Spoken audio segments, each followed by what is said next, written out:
Europe 1, 8h-5, Thomas Soto.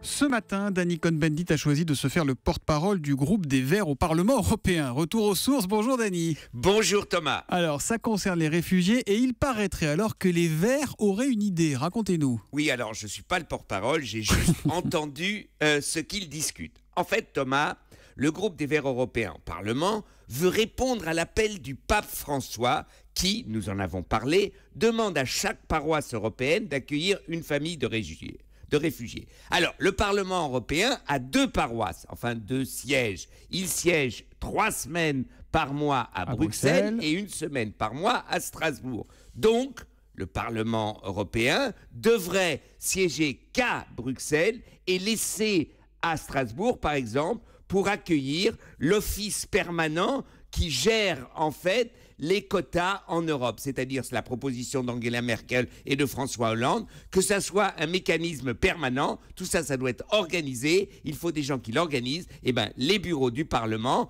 pourraient être justement accueillir cet office permanent de répartition des réfugiés. Donc cet office, ils veulent l'installer à Strasbourg, pourquoi pas, mais ils vont bien plus loin, hein. C'est tout le bâtiment du Parlement de Strasbourg qui les intéresse, les Verts. Exactement, exactement. Comme je l'ai dit, il y a près de 1000 bureaux, tous munis de douches et de WC, des cantines, des restaurants, des salles de réunion, des cafés, etc.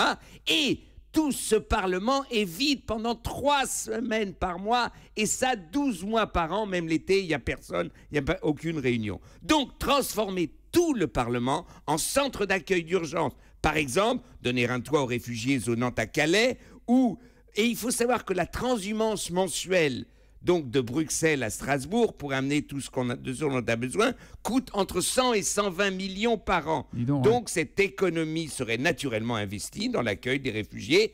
Et Strasbourg, qui accueille aussi la Cour des droits de l'homme, serait le symbole justement de l'humanisme européen. Bon, Danny, vous qui pendant des années avez été député européen, avec donc une jambe à Bruxelles et l'autre à Strasbourg, ça vous paraît réaliste, réalisable ou pas? On secoue un peu le cocotier là? On secoue le cocotier.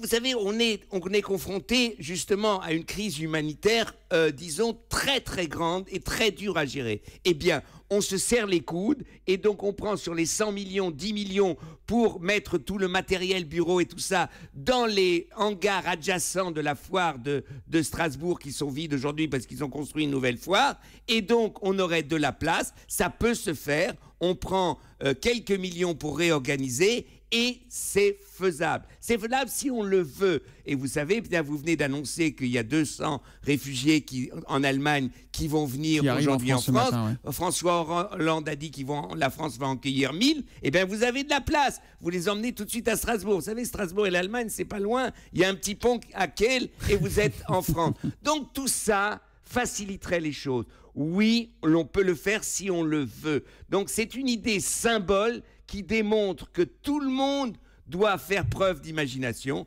Les Verts européens ont une idée, ils mettent l'imagination au pouvoir. Pour une fois qu'ils ont vraiment une idée, j'ai voulu justement l'expliquer. Maintenant, est-ce que ça va se faire? Ça, c'est une autre chose. L'humeur de Danny tous les matins à 8h-5 sur Europe 1. À demain, Danny.